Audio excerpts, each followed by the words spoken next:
My parents lost their country to socialism. My family came to this country seeking freedom. Most watched and this close. Biggest differences are really standing up and putting country first. She would have to then defend the undefendable, which is the Biden administration record. An intense race in a swing district. And in this markup, there's nothing on Cuba. You can't just talk about democracy 90 miles away. A South Florida seat may be tipping the national balance of power. Another most watched. My opponent attacks me using lies. I'm Janelle Perez. My opponent has launched disgusting attacks complete with lies and misinformation. This one for State Senate. Janelle Perez, an alarming pattern you have the power to stop. Calatayud's family has a reckless record. Fraud, deception, dangerous. Accusations fly. An open seat on the Miami-Dade Commission. Hi, have you received your ballot? If you have, please remember to vote for me, Kevin Marino Cabrera. I'm Jorge Fors, and I'm running to serve as your Miami-Dade County Commissioner. A tight fight to win it. The candidates and the races as South Florida heads to vote, all live this week in South Florida. Good morning. Glad you could join us. I'm Michael Putney. I'm Glenna Milberg. We begin with the race for Congress in the swingiest of South Florida districts. People are already voting by mail, and tomorrow, 2 weeks of early voting begins, leading up to Election Day, November 8th. The race for Florida's 27th congressional district certainly is one of the most watched in the nation. A Miami-Dade congressional seat that flipped from blue to red in the 2020 election. Latest poll numbers indicate it is pretty much a dead heat. The incumbent, Republican Maria Elvira Salazar, is challenged by Democrat State Senator Annette Taddeo, and the polls say it is a statistical tie. It's a race that has already had its share of twists and turns, and what better way for voters to decide about how to vote than to hear the candidates debate? That is what we had planned for today for months, but in the last week and days, it became less and less clear whether Congresswoman Salazar would be here. Today, she is not. Annette Taddeo is with us, so no debate, but plenty of questions for the Democrat running to be one of South Florida's newest members of Congress, currently now a member of the State Senate. Good morning, Annette Taddeo. Annette, great to see you. Annette, in fact, have you had a face-to-face debate with Representative Salazar? No, we have not. I have challenged her to 4 debates, 2 in English and 2 in Spanish. And just like she's not here today, she hasn't shown up to the others. I just had one on Spanish radio where she also did not show up or respond. And it is really a shame because this is a pivotal seat, not just for Florida, but for the state and the country. And we, the voters, deserve to hear us debate on the issues and not just simply the outrageous attacks that her and Kevin McCarthy are throwing at me on TV. So we have interviewed the Congresswoman plenty of times, absolutely. And so I'm just going to throw some things out there that I know she has said and done. She has said she brought more than $17 million home to the district. She has been President Biden's critic at every opportunity. She has voted against the administration's spending plans, pretty much all of them.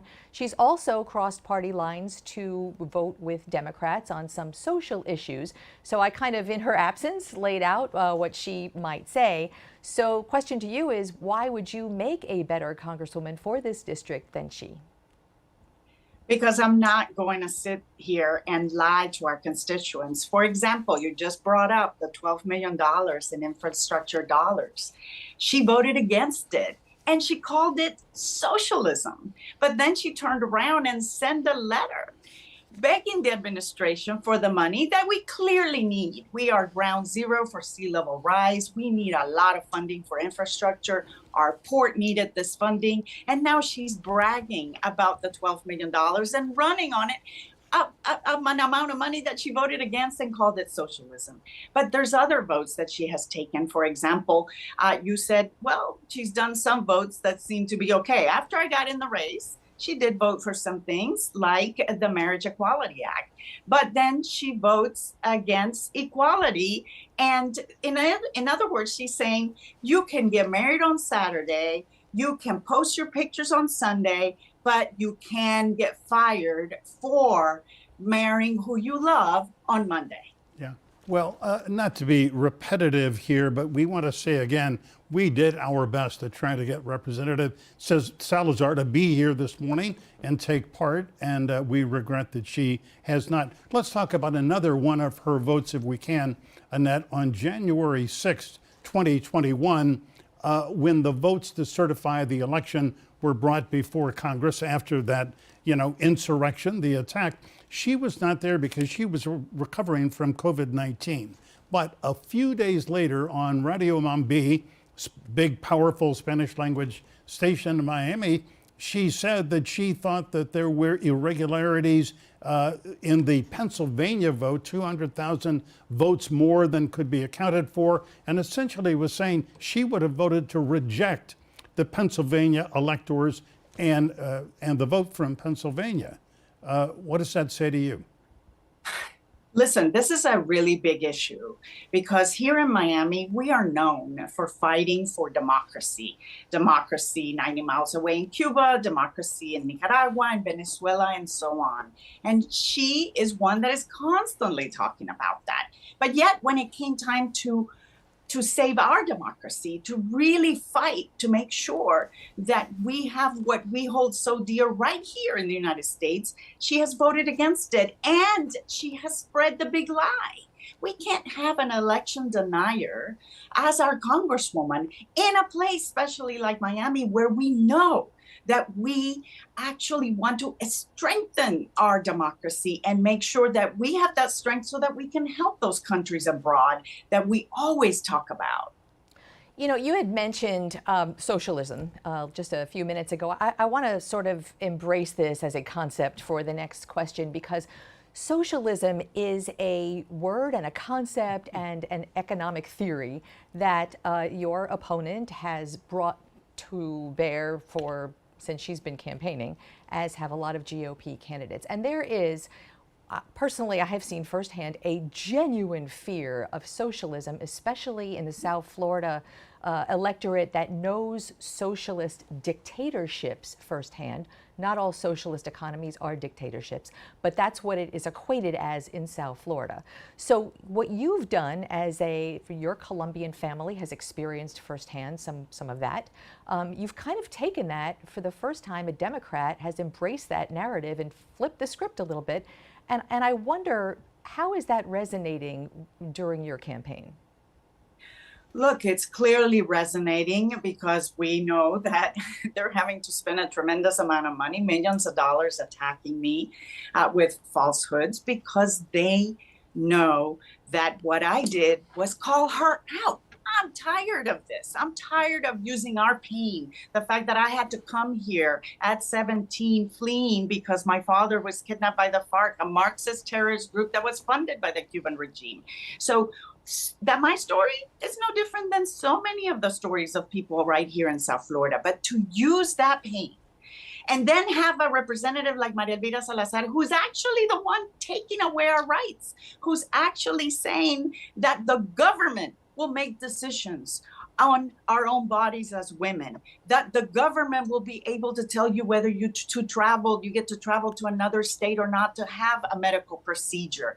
I mean, that is the reason why this race is so tight, and actually we believe we're going to win because people are responding and they've had enough. Look, I'm a businesswoman. I am a mother. I know that I am the capitalist in this race. I'm the one who got the support now of Al Cardenas, the former chairman of the Republican Party. We've never seen this in South Florida, where you have an actual Republican and former chairman of the party support a Democrat for Congress. Why? Because we are tired of it. We are tired of playing on our pain. And actually, we need someone that it's going to put party over, not the party before the country, but put the country before the party, because that is what we were just talking about. Our democracy is in peril. Let me just follow up on that, because the people in your district may see socialism coming down the pike because they oppose a lot of what President Biden and his administration are doing. How do you assuage those fears or not? On a specific economic model, how do you address that? Well, first of all, let me just say that that a woman's right to choose is an economic issue for women in particular. I mean, we need to be able to plan when we have kids and not have the government tell us what to do. But also, I have run a business for 30 years. I know that I understand a budget, and I know that Maria Elvira is probably going to, for her, a budget is something that is for her is when a show gets canceled. But listen, what the Democrats have done, they've invested in working families and small businesses while being fiscally responsible. So we have an inflation problem. It's global. There's no question. But we have also reduced the deficit just last year by $1.4 trillion. That is half of it.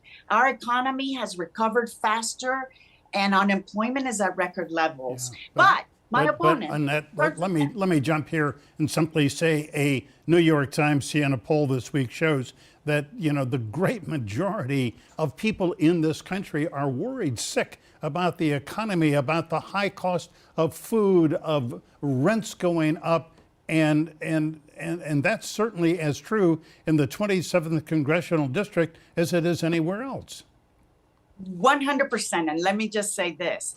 So when there are solutions put to the table, like, for example, the insulin cap, which our community is severely affected by it, she votes against the $35 insulin cap. When you put forward the no price gouging on gas, she votes against it. So it's almost like she wants the problem and not coming up with any solutions. It's real easy to say, oh, things are terrible.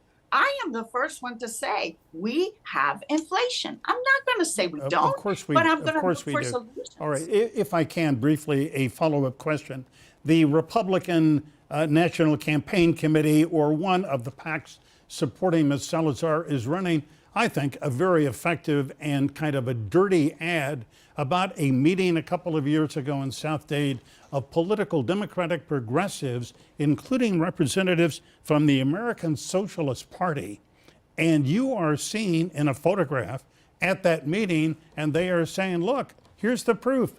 She supports socialism. What's your response?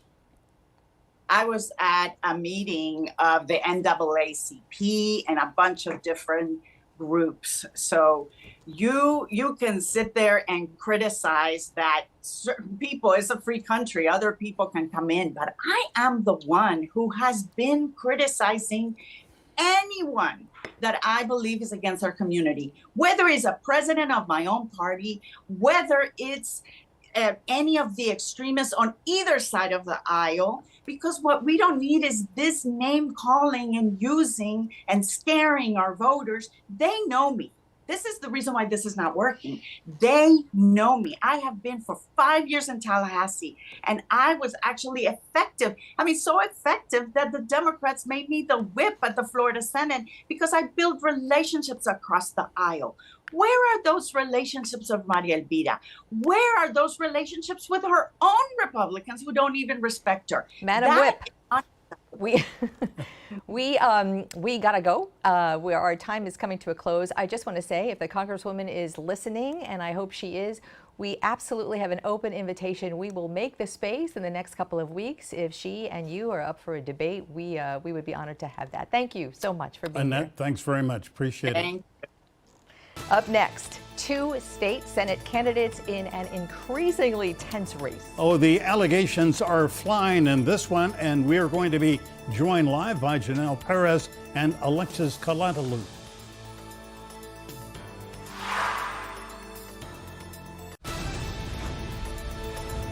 The candidates for Southern Miami-Dade State Senate District 38 have a lot in common. 2 young Cuban Americans, FIU grads, both first-time candidates, both have worked in government and public service. But their campaign trail has taken a very nasty turn. Accusations, finger-pointing, personal attacks have characterized this race today. Both have accepted our invitation to our somewhat informal debate.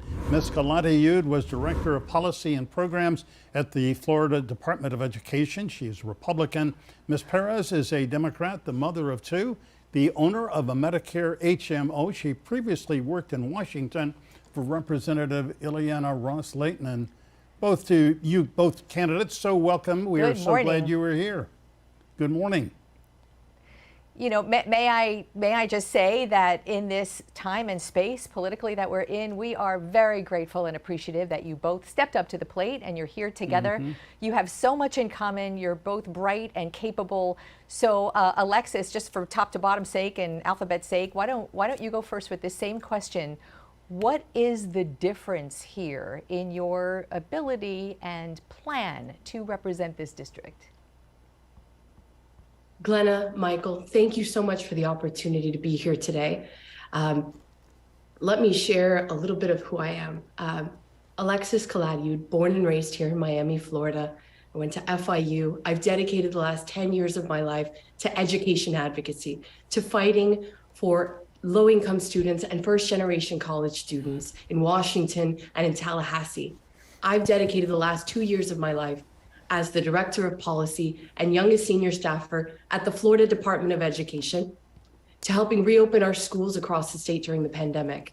I was also responsible for our budget advocacy for the entire public education system. We achieved the 2 highest public education budgets in the history of our state. Also a $2 billion teacher salary increase statewide. There's so much more to do.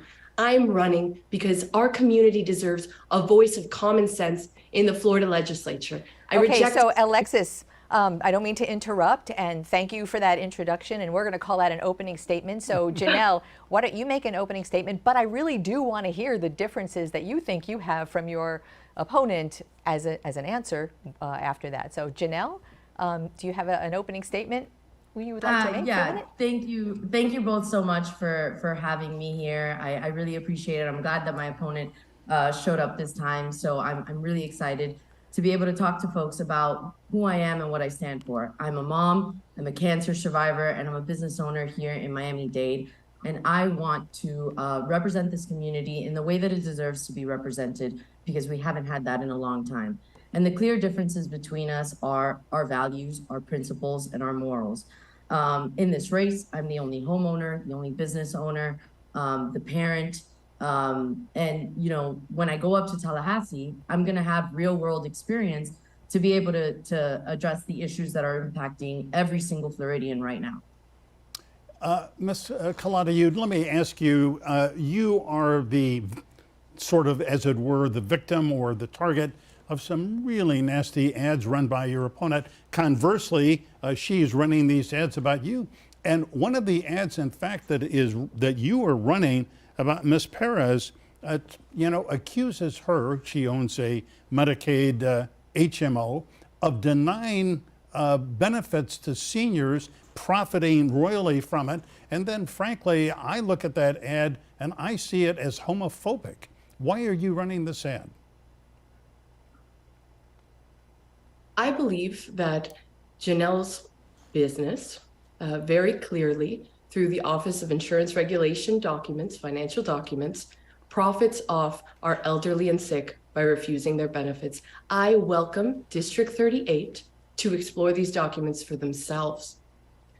I disagree with your assertion of homophobia in these ads completely. These are focused on the business that she claims to own and the impact it has on our community. Yeah, well, let me just say, there is a shot in the ad of Janelle and another woman, I believe is her wife. In any event, she's smoking a cigar, looking kind of proud of herself and lovey-dovey, as it were. I don't see how that's relevant to a campaign. I mean, that's why I say it strikes me as homophobic. I completely disagree. I don't think a photo of Janelle and her wife could ever be homophobic. Janelle, you do have a business that is a Medicare HMO. I think everyone who's listening to this program who is fortunate enough to have insurance, has experienced some cancellations or denials of coverage. That's sort of SOP for insurance. So since this was brought up, I'd like to give you a minute or so to address those allegations. Absolutely. So my opponent knows, and the Republican Party knows, that those allegations are completely false, and they're actually fraudulent with intent to mislead this community. That line item and that claim that they seem to be using is taken from that OIR report, and I do welcome all Floridians to take a look at it. It is a line item that says claims unpaid, and those reflect medical claims that the company has approved the services for, but hasn't received the medical claims for them yet. So it's listed in the liabilities of the company's financial statement. And I am one of the owners. I am not the owner of the company. And that photo that she uses is actually me celebrating when I beat my cancer. And I'm wearing a hat because I'm covering my chemo hair. So. Yeah. Janelle, if I may, fair is fair. Let me ask you, your campaign is running some really tough ads, nasty ads about Miss Calatayud. In one, it sort of accuses her family, not her personally, but of some kind of criminal wrongdoing in the past. Why did you sort of resort to this kind of an attack?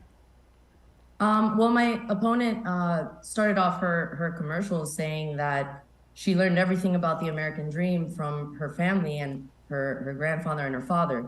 I think voters should know about the history of their American dream and how they attained it. My opponent is going after my family's business and me personally, and has done some pretty nasty attacks that have led to death threats against me and my children. So I think with her strategy and her tactics, we should bring that to light. We should bring to light how she learned and who she really is and what their values are. But again, I absolutely hate that we are sitting here talking about these mudslingings between the two of us when we can actually be talking about the issues that are impacting Floridians. You know what? I wholeheartedly agree with that, and we're going to be doing that, but I do want to give Alexis a chance to respond to that. Thank you, Glenna. I think it's important to unpack that piece by piece. So I think my opponent is lying to herself and lying to the community about how her healthcare company has denied benefits for profit. It's period. Fact checked. Alexis, your father was convicted. Alexis, your father was factually convicted of Medicare fraud. I'm sorry. So my father has never been arrested or convicted for Medicare fraud. My father's name is Calatayud. So let's work through the family question. So the reality is my opponent is irresponsible and reckless on attacking an 83-year-old man's arrest, not convictions, regarding issues of his life. The reality is she cannot attack the sterling public service and professional record of the 29-year-old woman running for office. It is a desperate attempt to try to find something to connect to my name, instead of the reality that she has no professional or public service achievements to run on. Okay, so Alexis, I want to I want to just over 200 people in Miami-Dade County. Janelle, excuse me for 1 second. I just want to fact check that in the Miami-Dade State Court Records, Clerk of Court Records is that record. Just want to lay that out there. To be fair to you both and to be more fair to the constituents, we're going to take a quick break. We're going to come back and talk all issues for the whole next segment. And I thank you both for sticking with us.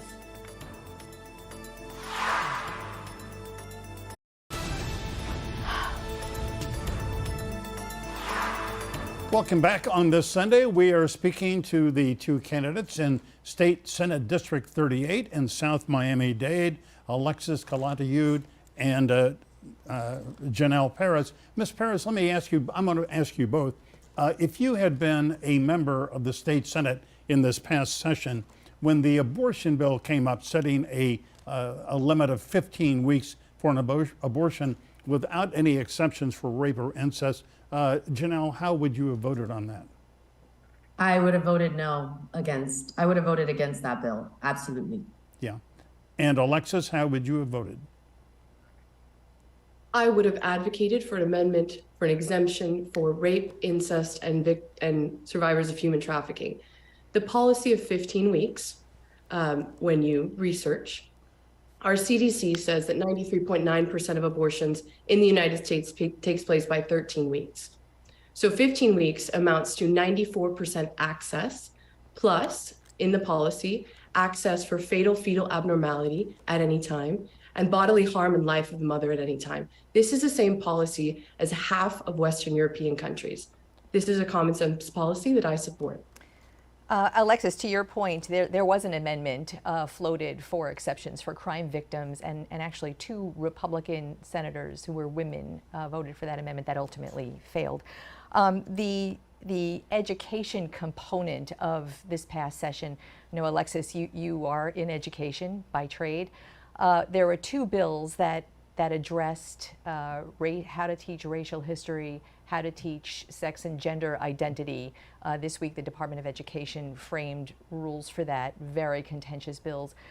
Alexis, I know you are in favor of both of those bills that ultimately became law and are the law right now.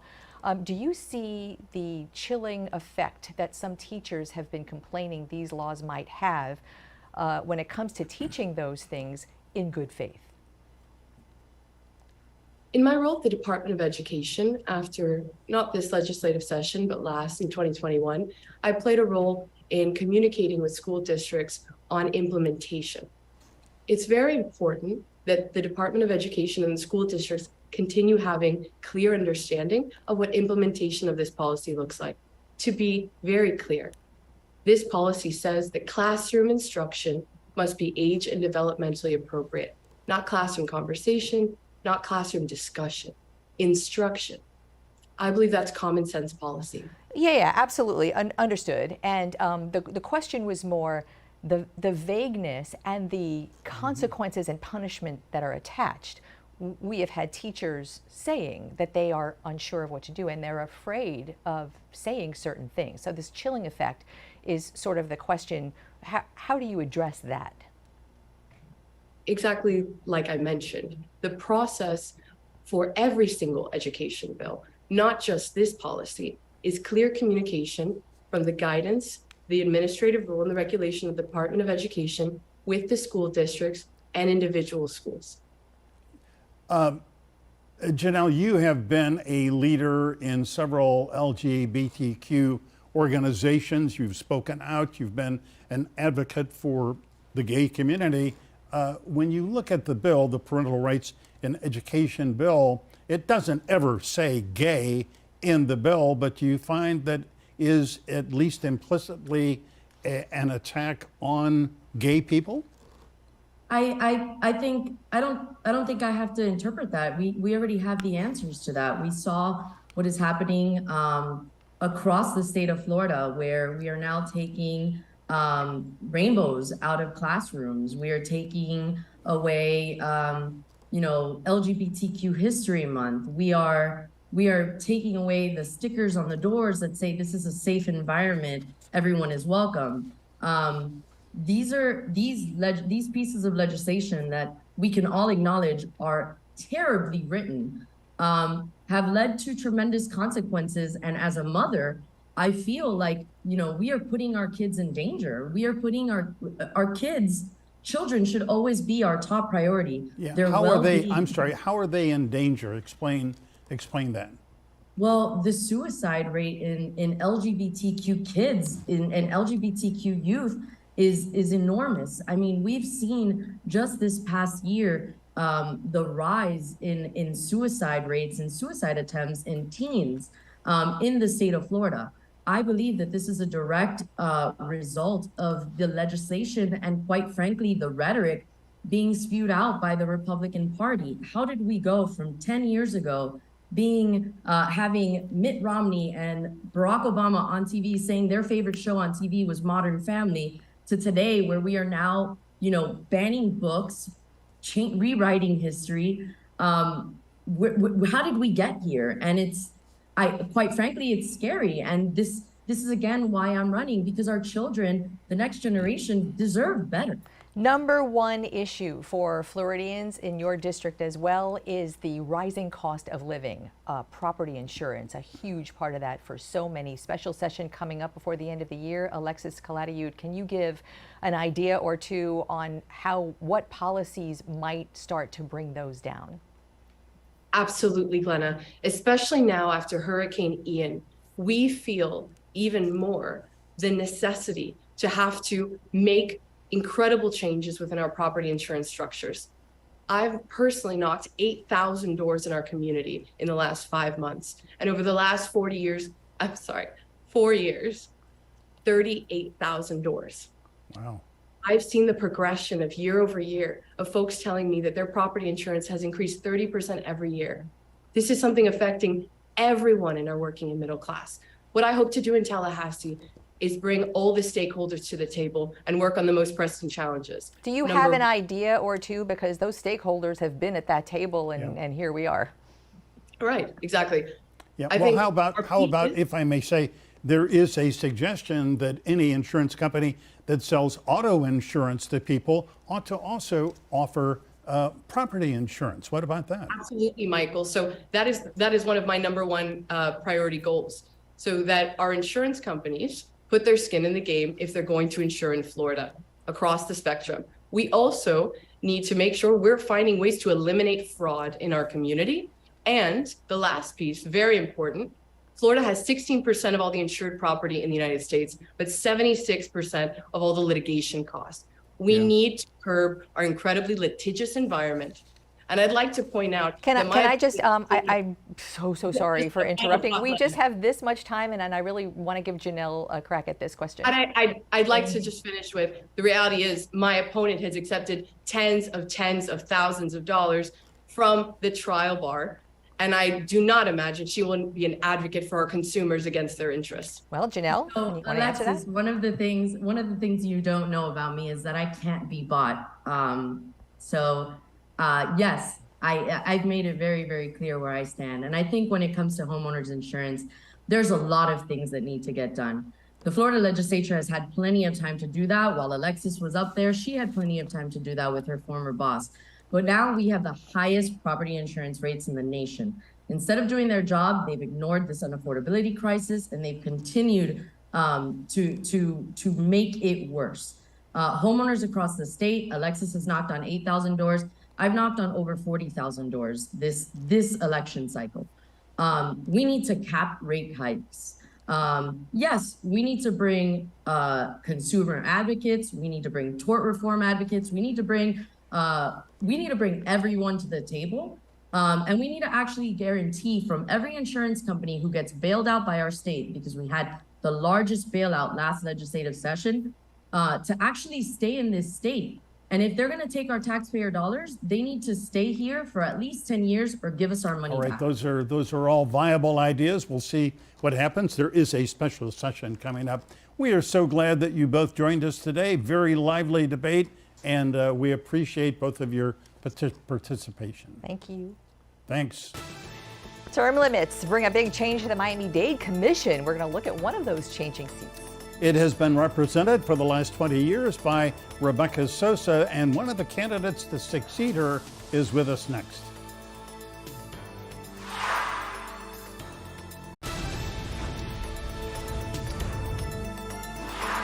An empty Miami-Dade County Commission seat has led to a runoff for you if you live in that district in November. The race for District 6, a seat up for grabs because of term limits, and the retiring veteran of that seat, Commissioner Rebecca Sosa. In the runoff to represent District 6, the city surrounding Miami International Airport, parts of Hialeah, and Coral Gables, are current Coral Gables Commissioner Jorge Fors Jr. and Public Relations Executive Kevin Marino Cabrera. We invited Cabrera, who could not join us today, but we hope to have him here soon. George Fors joins us live. Mr. Fors is a Coral Gables commissioner and an attorney who works in his family's law firm, and it is really good to have you with us here today. We're glad to see you again. Let me ask you the question I asked earlier. Have you actually seen Mr. Cabrera face to face in a debate setting? No, we haven't. And first of all, thank you for having me. But it's been quite some time since Mr. Cabrera has agreed to cross the table from us and discuss the important issues that are facing our voters and facing District 6 and Miami-Dade County. Early on, there was a few informal forums, very early on. But since then, I've challenged him to multiple debates and hoped that he would appear on shows like this one to talk about these important issues and some of the things he said during the campaign. But he continues not to appear, unfortunately. Yeah, I'm just going to throw out there, we've had that in several races, and you know, it's not good for public service. Agreed. So hopefully he will join us at some point. But Mr. Fors, you're a Coral Gables commissioner. You have a voting record to run on of sorts. I want to just have you take a minute or two. What is your proudest achievement in the Gables? And conversely, what do you regret doing at some point? Interesting, Glenna. Well, I'm proud of. I aim for those interesting questions. I'm proud about a few things. I think more than anything, generally speaking, is that I've emerged, I believe, as a voice of reason on the city commission that never forgets the reason why we're there, which is that we are hired to do a job. When I say hired, we are elected by the residents to perform a specific job for their interest and their interest only. I look back at my record over the last almost 4 years and don't regret any decision I've made in terms of it being something that goes against the interests of the residents or is not something that the majority of residents of Coral Gables would want me to do. I also pride myself in making my decisions very carefully, spending countless hours, day and night, studying the decisions I'm about to make because I take very seriously the impact that our decisions cause up there. Something that I'm definitely proud of, Glenna, is the transparency package that I advocated for when I was elected. That is, I'm a big proponent and a constant fighter for more transparency and more accountability in local government and government from top to bottom, really. I think transparency and accountability is what leads to good government. I passed location-based notification platforms, which allow residents of Coral Gables to sign up for services that advise them and give them notice of any issue that's being decided or discussed in their immediate area. All right, George, let me jump in. I beg your pardon. You clearly have done some good things on the Gables Commission. There is one black mark on your record. You have talked about it openly. A number of years ago, as a young man, you bought an apartment. You claimed a homestead exemption on it for 5 or 6 years. You later owned up to it and paid a fine. Clearly, that's something you regret. Absolutely. And it was really a matter of ignorance, Michael. I bought this apartment. I moved into it. It was my homestead.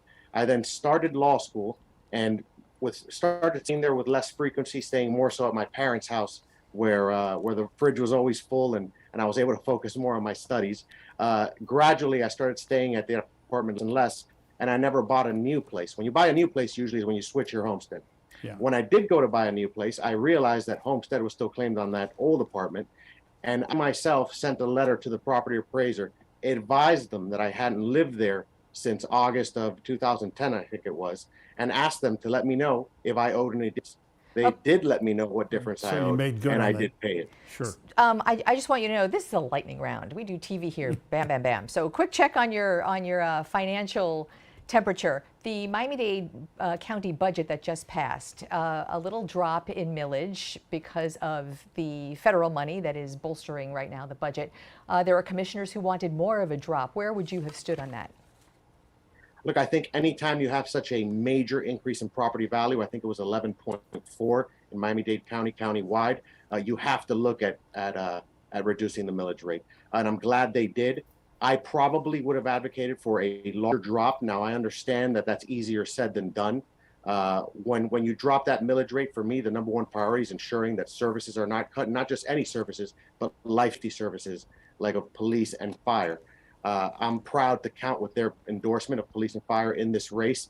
And I think one of the reasons I have that endorsement is because I've made clear that while I'm always eager to look at possible ways to keep more money in our residents' pockets, especially in the face of such a large increase in property value, I will never do so in a manner that cuts services, especially life safety and police services. All right, Jorge Fors Jr., we're very glad you were with us this morning. Wish we had more time, but in the event that your opponent, Mr. Cabrera, finally does agree to debate, we'll have you back and we'll do it. I would love to. Thank you. Thanks. Thank you. All right, up next, a preview of our election special that's going to be running tonight. Everything you need to know about the candidates and the issues to make your vote count.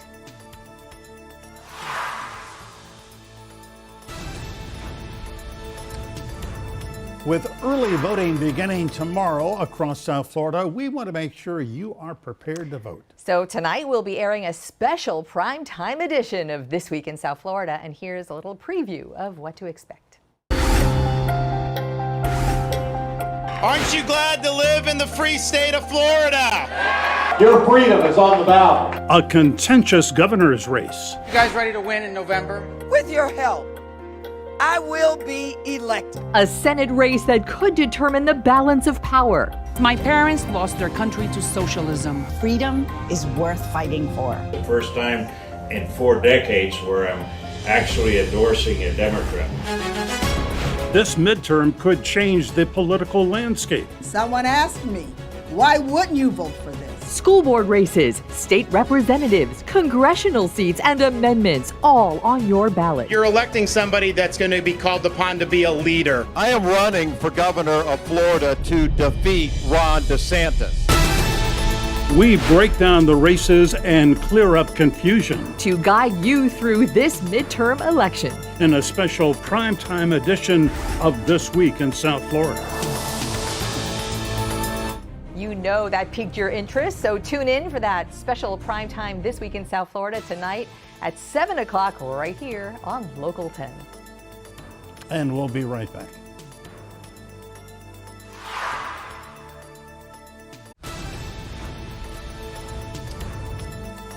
A lot going on here today. To re-watch those interviews or listen to the This Week in South Florida podcast, just scan this QR code with your phone right there. It'll take you right to the This Week in South Florida section of local10.com. And as always, we thank you so much for being with us. And remember, we're online 24/7 at local10.com. And remember, as always, stay informed, get involved. Have a great Sunday.